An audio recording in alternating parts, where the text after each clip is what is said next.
Here's the Omega Time Computer, a blast from the past. This came out in 1972, and it is actually the Pulsar / Hamilton watch in Omega's own case and bracelet.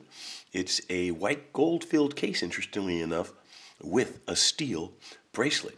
The watch itself is it's the Pulsar, so it's a first generation LED watch.